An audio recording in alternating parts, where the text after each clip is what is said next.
Have you ever had that feeling where your heart is going a million miles an hour because of all the things that you have to do, and yet your body can't seem to function or your mind is overwhelmed? We're going to talk about that today.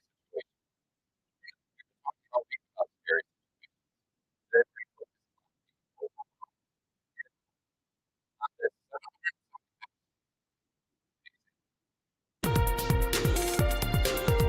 Stay tuned for today's Antidote, brought to you by the Renegade Success Network. Today's Antidote features a healthy dose of thought-provoking insights and information for business owners, entrepreneurs, leaders, and nonprofit professionals. Each day since March of 2020, this program has offered that one thing to help you continue on your own unique pathway to success. And now, Renegades, we bring you Bob Graham and Tom Brush.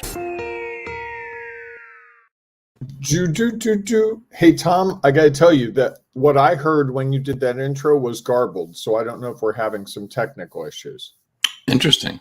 Now it seems fine, but it came through really garbled for me. If it was garbled to anyone else, I apologize. But certainly, these things happen on occasion. Yes. Interesting. Yeah. So. Well, we'll have to work that out. There we go. Thank you, Missy. Thanks for being here this morning. Missy says it was garbled for her as well. So we'll have to keep an ear on it. Crazy. So you might want to run through that real quick again, because I didn't catch any of it. So for those of you who missed the introduction, I'll redo it. And it's interesting because I think there are times, and that we imagine we've all had that, and I've had that, where your heart is racing and your mind is going in a million directions because you have so many things that you have to do. And in the middle of it, all those things are going fast except for your actions. And you just can't figure out what to do. You are frozen, paralyzed, stuck in just the overwhelm of everything. And all week we've been talking about scary situations, and that's one. And so we're going to discuss that, being overwhelmed, and more on this episode of today's Antidote. All right. That was good. I like that. Thanks. Is it easier or harder the second time through? I don't know. It was different. Okay. It's different. I know I've written some things before and they've gotten lost somewhere they didn't save. This was years ago. And I always noticed that the first version of the letter might be 4 paragraphs. The revised version, when I had less time and I had already written it, was much more compressed. Yes. Yes. So I didn't know if the same thing happened for you. Like, you know what you're doing now. And it's like, I'm going to smush those thoughts into two nice sentences. But if they become nice sentences, or they just become,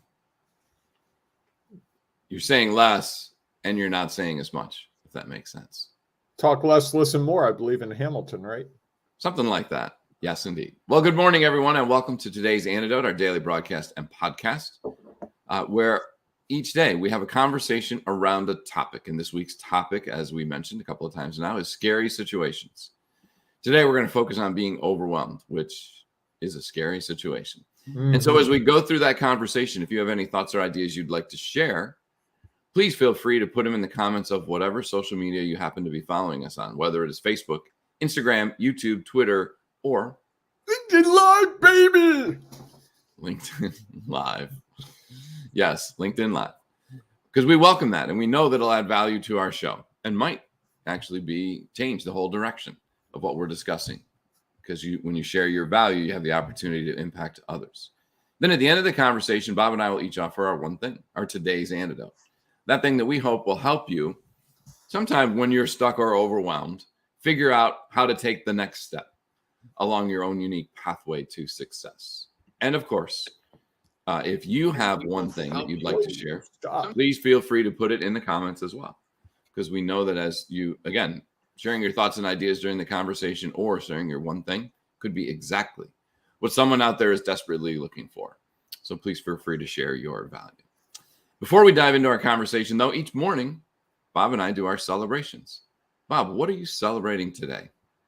I am celebrating the fact that yesterday afternoon I had a really great coffee meeting with someone in person even, which was really new and fun. Haven't done that in a long time, with the person that I met years ago, we knew each other, we had seen each other, we recognized each other, and we had never really connected. And I reached out to him on LinkedIn last week while I was doing some other stuff, and we had a really good meeting. And there's some real opportunities for us to share customers in a way that he does part of the solution and I do another part of the solution. And as we were talking through, I had come to the table. I think one of the things that probably was interesting to him was I came to the table when he said, I said, hey, it's really great to meet. I think there's a way that we can work together. And here's how I see it based on what I've observed about your business, about you. And I think that was different than most people who would go in and just talk about, here's what I do and here's who I serve. And I basically said to him, I think you do A and B or C and D. I'd like to help you with A and B. And I think you have C and D, and I'd like to do it the other way. I do A and B, and there's a time when people need C and D. And if we have a good partnership, that would be really mutually beneficial. But more importantly, for both of us, really help the people we're serving be served better. Nice. So we talk about those partnerships a lot, but rarely do you see them fall so seamlessly. And it was great to have someone who was very receptive to the idea. It wasn't about, well, how much money do I make if I refer someone to you? It was, hey, this sounds really good. This could be a real partnership in the sense of we're partners trying to achieve the same goal. So thank you, Jeff, and he paid for a cup of coffee for me. So Jeff's a good guy. Excellent. Good celebration. Yes. How about you? So my celebration is that we've got a lot going on this week, as we've been discussing. Are you overwhelmed? I was feeling, I don't know that if I was feeling overwhelmed until later last night. And sometimes when I do that, my response is to go and work more. That like I got a message last night that somebody had to bail out of something, and that's going to have an impact on what I'm doing this weekend. And rather than doing that, my decision was I'm not going to focus on it tonight. I'm going to let it go, and I'll pick it up in the morning. And, and I think that's one of those things of how you deal with all of that. And I'm sure we'll get into more of that as we go along. In some ways I wasn't dealing with it. And in others, I was dealing with it by not dealing with it.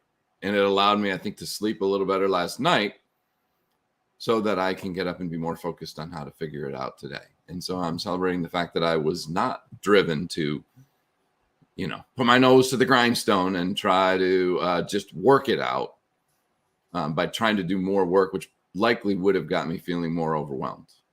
And I went to bed and I got up and I said, you know what, we'll figure it out. So that's my celebration. Yeah. Nice. I like that. Two lessons embedded in our discussion already today. Correct. All right. So as we dive into our conversation about being overwhelmed, what are your thoughts on this, Bob? I have no idea what you're talking about, Tom. I've never felt overwhelmed in my life. Not once. I am Mr. Efficiency, never feel like things are out of control, never feel like there's too much to do or that I'm trying to accomplish different things at the same time or that people have competing priorities. Not once. Okay. That's wow, so you don't have anything to talk about today. But everyone's going, finally, I knew if we did enough of these, there'd be a day when he had nothing to talk about.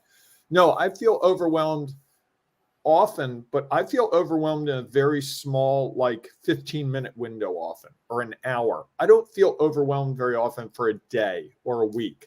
It tends to be shorter time spans where I get in my head and start thinking about things and going, oh, I got to do these 5 things. Which one do I do first? And then through the work we've done for ourselves and with other people, I usually get to that place where I go, okay, what can I do here? All right, I need to do one of them. And one leads to the next one. And then, I keep going. But the feeling of overwhelm, I think exists for a lot of us from time to time. I used to have it. I can remember in one job where I just felt like I was overwhelmed. I'd get there at 7:30 in the morning and feel overwhelmed until 6:30 in the evening and just be spinning wheels. And it would be exhausting. And I was leading a team at that time, and the team was feeling overwhelmed because I was. And that can be really difficult for a team. When the leader feels it, it gets communicated in very subtle ways, or it can be very overt. Like I can remember being at a meeting with my team and saying something really simple like, I don't know how I'm going to do all this,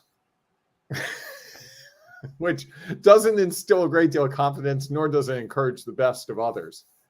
And I think that's one of the challenges when you're leading a team and you're overwhelmed. You have to be able to manage it somehow so that you don't cause others to feel it as much as possible, because I think the reality is they feel it anyway. And I think the people around us, I certainly know when you're overwhelmed. You don't need to tell me, Bob, I'm overwhelmed. I can just tell, the program started a little late today, and I could tell yesterday you were in that work mode that you're getting when you're kind of feeling it, that, it's like, why are you doing these things that you're doing for us? Because you got other stuff to do, but you're just rocking and rolling. It's like, all right, whatever. And I think we all have telltale signs. I get very sarcastic when I'm overwhelmed. But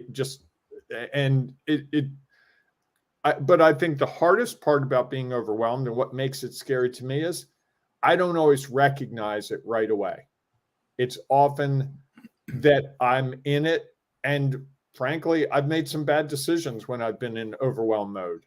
And then I've compounded the problem by being overwhelmed and then doing something stupid or making a bad decision or causing things to be even more complicated than they need to be because I wasn't thinking straight. It's kind of like if you don't get any sleep for an evening for whatever reason, the next day you have to make a big decision. Your ability to make the big decision can often be challenging. And I think I do that, and we tend to compound overwhelm with those, either making bad decisions, or the other thing I can do is be like, I'm the busiest person in the world. No one understands. Woe is me. I wish people would understand it. I wish people would help me out. This is really terrible. And I go through the day that way. And I think that can be very off-putting to the people around me, both personally and professionally. What are your thoughts? Well, I think that, I think it's an interesting thing, that whole idea of overwhelm and and for me, it's how I feel. I can definitely start to feel it in my body. I can feel whether it's nerves or it's just a jitteriness, or like I said in the opening, is that I can feel my heart race. And I think that it's all a part of, in some regards, the anticipated expectations or outcomes, the results. We start worrying about these things, and rightly so. Usually when it happens to me, I have something significant that I'm working on that has, that people have expectations around. And so it matters. I think that's one of the things, is you're working on something that really makes a difference and you're trying to figure it out. And again, sometimes you're so focused on it and in it that you can't figure it out. And I think that leads to that feeling of, for me, it's almost like there's so many things that I would need to do to figure this all out. I can't do any of them. And, and I think that then leads to this like uncertainty about what to do next. And I think that it creates these challenges that many times, like a lot of this stuff, is in our head. I mean, it's a reality at the moment.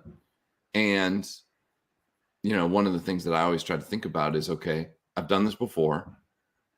I know some solutions to this. And if I just go back at it with a different mindset, there's an opportunity to find solutions where I can be less overwhelmed.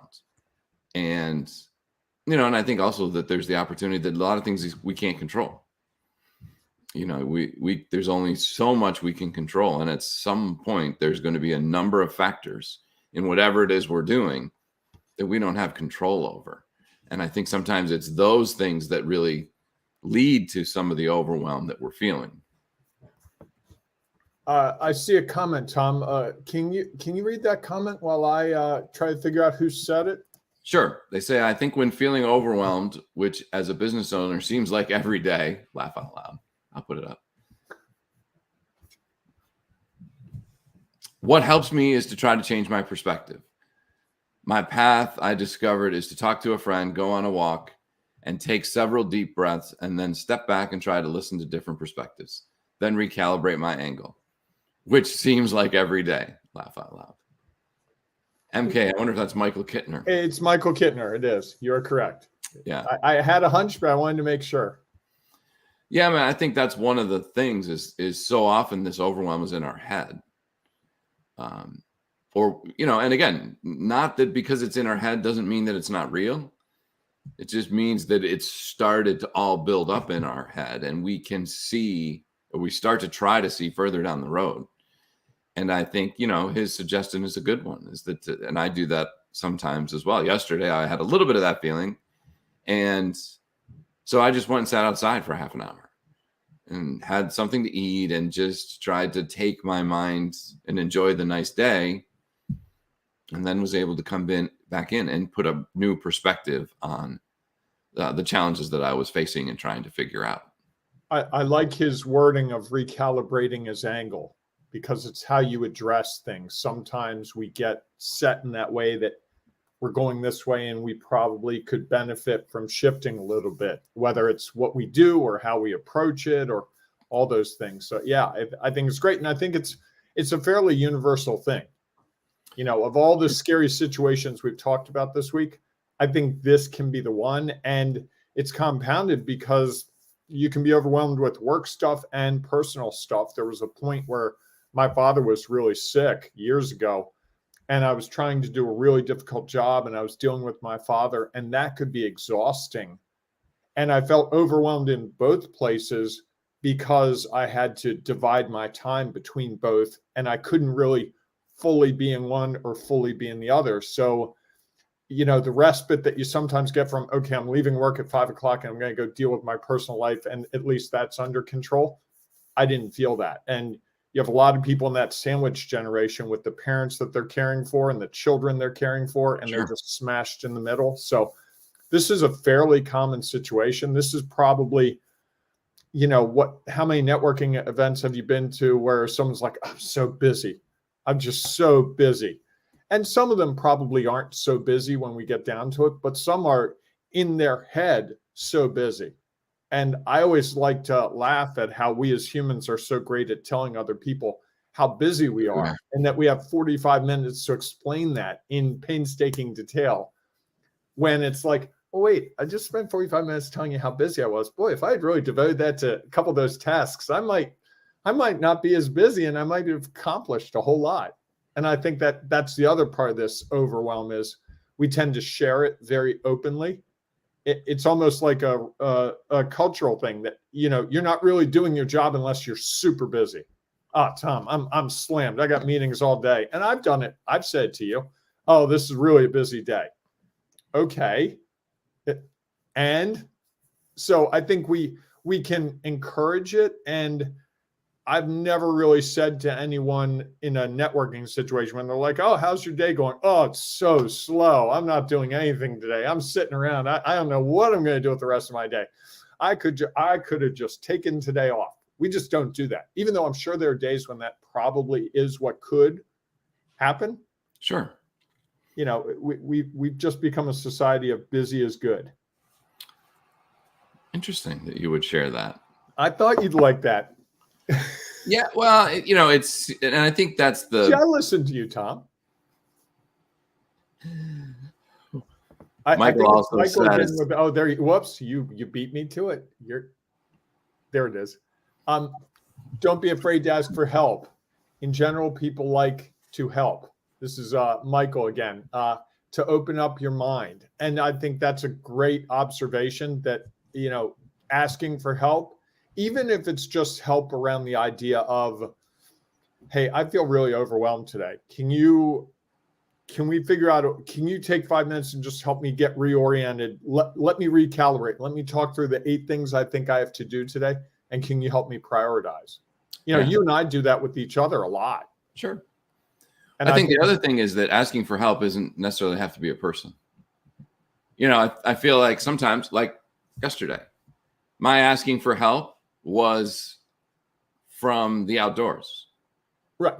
and that that I allowed myself to go out, and the help I got was the beautiful day that allowed me to sit there and just enjoy that, which had a reframe of how I came back to the task. And, you know, one of the things I think helped when I did that was I just decided to start all over with this certain piece of it. There's a piece of it I was stuck with, and I kept looking at it and being like, nah, I shouldn't really restart. It's not going to be helpful. And yet when I did, it made all the difference. And I was able to come up with a different solution to the challenge that was in front of me. And I think that, again, whether it's you'd go to someone and ask for help, or you ask for help from the universe. And that could take the form of meditation, prayer, exercise. Sure. For me, sometimes it's just pulling my guitar out and playing a song on my guitar for 5 minutes and just getting your mind out of that tunnel and seeing the bigger picture. And I'm always surprised at how many times exercise or taking a shower or shaving or driving, some of those very mundane things that we do, spark a recalibration around something. And often it's like, well, that was so easy. Why couldn't I think about that? But when we're mired in the thick of it, it's hard to get out and look at it from a different perspective. Absolutely. You know, I think that's my one thing today is that, you know, when you're mired in that overwhelm, it's helpful to find a way to get outside of that, whatever that looks like for you. It could be cooking dinner. It could be, you know, going to the mailbox and getting your mail. It could be anything that gets you out of that tunnel of I'm staring at my computer screen or I'm looking at the spreadsheet or whatever it is, so that you have you create a new perspective, because like you said, overwhelm is so much in our heads. Yes, I would agree. I think there's so much to what we make of overwhelm. You know, again, goes like to your example of someone is so busy, yet they have 45 minutes to stand there and tell you how busy they are and all the things they have going on and the things that they have to do after that. And at some point you really start to wonder, have you just created this overwhelm? Or, and again, not that it isn't sometimes there. Sometimes we have a lot of things to do. And I think, you know, inside of that is figuring out different solutions, as well as understanding that you're never going to be able to do all of those things at the same time. Mm-hmm. And so, you know, I think as you maybe mentioned earlier, is finding what's the first one I'm going to do. And what's that first step that we can take. And the first step might be asking for help. It might be going out and doing something different to get your mind focused on something else before you come back to it. Or it might just be, okay, what is that first task that I'm going to accomplish? And rather than tell everybody about it, actually do something about it. Yeah, I often try to do the easiest one first, because then you start building momentum. It's like, okay, I got 9 things I got to do. Let me do the first one. The easiest one takes 3 minutes, and then suddenly the second one emerges very quickly. It can. Yeah. And, you know, I know other people who are like, well, that's easy. I'm going to leave. I'm going to set that aside. I'm going to dive in on this. Because I think sometimes the easy ones are important and sometimes they aren't. Yeah. Sometimes they're one of those things that we've just added to the list. Yes. To make ourselves feel busier and not really doing things that are ultimately going to move our organization forward. And I think, and everyone's different. I think long as we figure out how to take that next step, that hopefully starts to eliminate some of that overwhelm and complete a step, and then move forward onto whatever it is next. So I think my one thing is a lot of it is we've created in our head all these things we have to do. And that if we actually sat down and thought and spent less time thinking about it and just doing it, a lot of times that overwhelm can start to go away. I like that. I couldn't agree more. We could talk about this for probably 24 hours straight. We could overwhelm people with what we talked about. And ourselves. And ourselves, yeah. If we talk about it. Because I think the other thing too is the more we talk about it, the worse it becomes. Right. The more we feel like sharing with everyone how busy we are, the more we're just reinforcing in our head how busy we are. And then they try to one up you. Oh, you're that busy? Well, I'm even busier. I've got to do this today. And then, oh no, well, I've got to do this, and I've got to do this, and I've got to do this. And next thing you know, it's a overwhelm fest. Sure. And in reality, Overwhelm Fest 2022, that would be a really good concert. Well, in reality, we're all busy. We all have 24 hours, and doing something within those, whatever that might be, we all have things to do, whether we intentionally do them or we just do them. And so, everyone's spending their 24 hours doing something. Just what we choose to do it on and how we choose to see whether that is busy or putting us into overwhelm, or we're busier than everyone else. Everybody's busy. And everyone has the same amount of time to do the same things. You just have to choose which things you're going to do. I like it.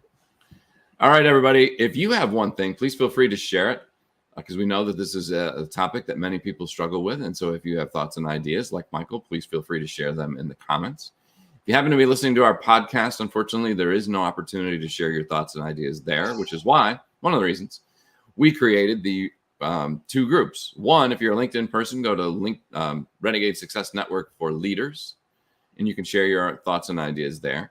If you're a Facebook person, you can go to the Ring of Renegades and share your thoughts and ideas there. Both groups have people who are trying to figure out how to take their next steps along their own unique pathway to success. And the value that you add may be just the thing they need to take the next step. Or they may have exactly what you're looking for to help you take the next step along your pathway. So we look forward to seeing you inside one of those groups. If not, we'll see you tomorrow morning, 7 a.m. Eastern time, for Bob's favorite show. Yes, Discoveries of the Week. I cannot wait. So we excited. are going to wrap up our week talking about scary situations and share our discoveries of the week. So we look forward to seeing you then. So everyone, go out and have a great day. Hey, Tom, two things before I say what I always say. It's National Men Cook Dinner Day. So guys, you got this chance to impress that person in your life. So easy these days to cook dinner. All you have to do is go to that grocery store, look for the prepared foods, grab the prepared foods they like, pop it in the oven or microwave. You're going to get points. It works. Or you could be a, master chef, but you have a chance today, National Men Cook Dinner Day. You don't want that significant other or that person that matters to you to go into work tomorrow and be like, my husband surprised me with the perfect dinner. It was so amazing. And then the other person going, really? Why? Oh, he said something about it being National Men Cook Dinner Day. And the person goes, oh, I guess my husband didn't get the memo. I guess my boyfriend didn't get the memo.